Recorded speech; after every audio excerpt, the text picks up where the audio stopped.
Hello y'all, I'm Nelson, and here's how I got myself from the couch to running a 10K in just the span of 2 short months of training. I do want to make it clear that before doing this challenge, I despised running and never had imagined being able to run such a distance. In fact, every time I saw someone running, I imagined that there was some sort of self-loathing involved or unstable mental state that triggered this poor soul to start running, especially when not being chased by a life-threatening force. So what led me to do something as ludicrous as starting to run? Well, one of my clients for English lessons, Anna, who is this awesome scientist, mentioned she was training for a running event. And I quickly shared my dislike for the activity, to which she retorted that if a woman in her mid-50s was capable, I should be as well. And there was no way my ego could back down from that kind of talk. So I asked for more details, and she ended up signing me up for the race that same evening.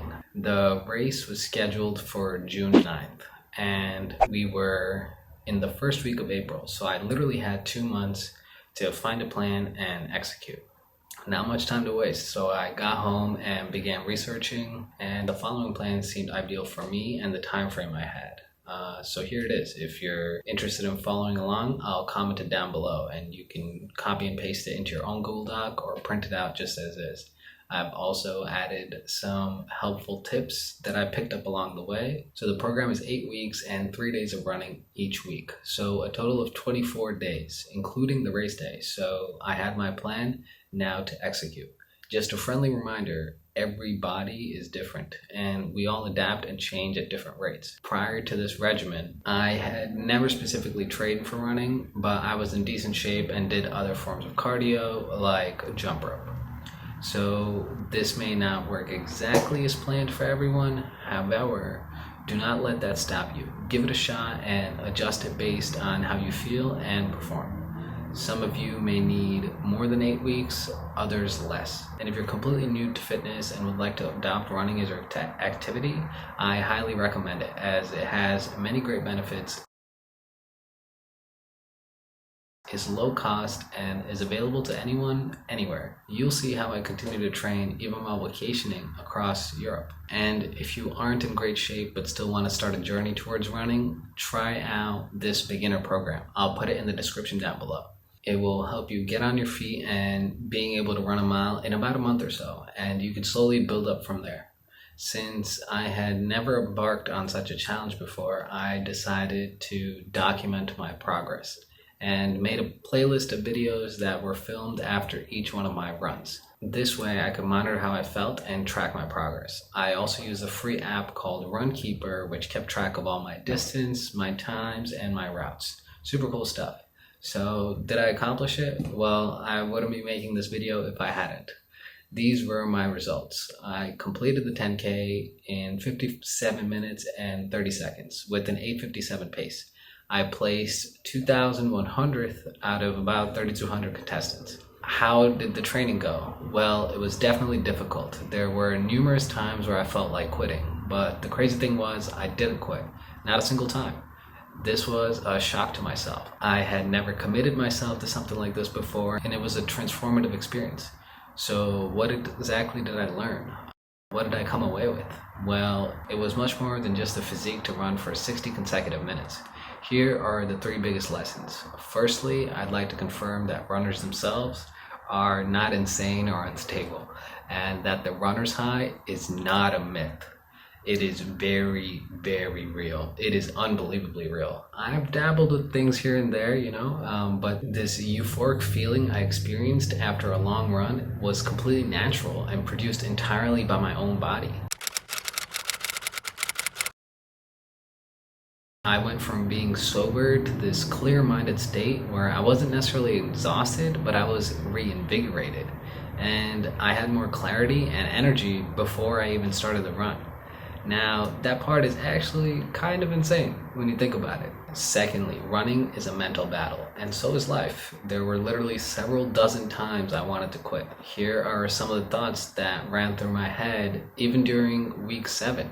It's okay, you're almost home, just walk the rest of the way. This sucks, just turn back. the wind is cold, or it's so hot, just go home, there's no point. If you stop now, no one will really know, which is a complete lie because I will know.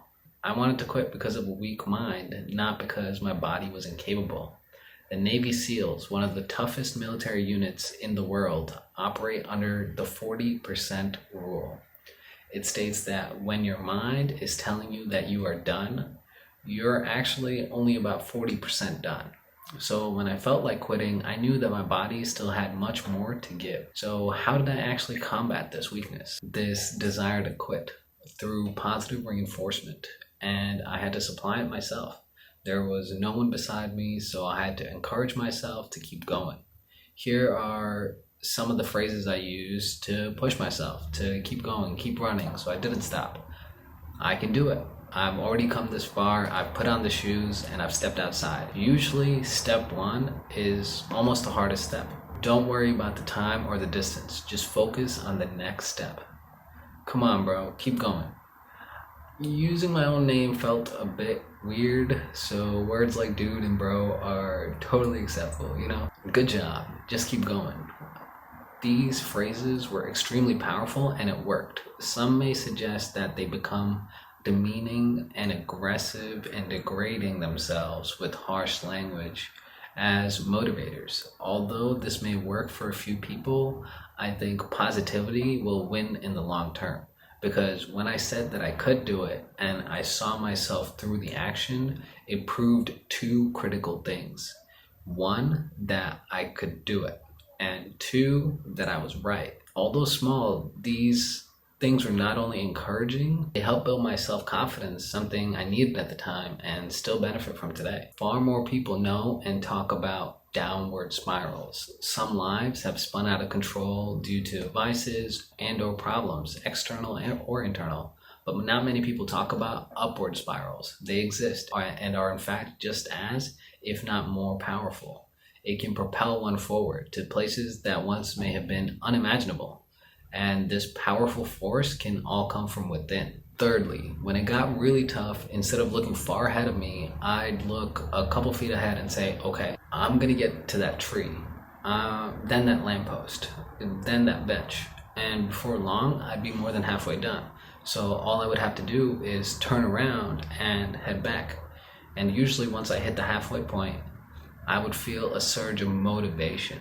Only 50% left, then only 40, and on till I was only about a few feet from finishing. This was eye-opening because many times in life I've quit on things because the end seemed so far away. Many times I didn't even start because it felt like I could never finish. But I learned that no matter the distance, the only way to complete any race, to reach any goal, is one step at a time. One foot in front of the other. I never would have imagined myself being able to complete this race, complete this training program, or come away with learning so much from just running a mere 24 times. It is crazy what life can teach you. So keep your head up, keep your mind open, get out those sneakers, put them on, and head out the door. I'll see you all in the next one. Peace.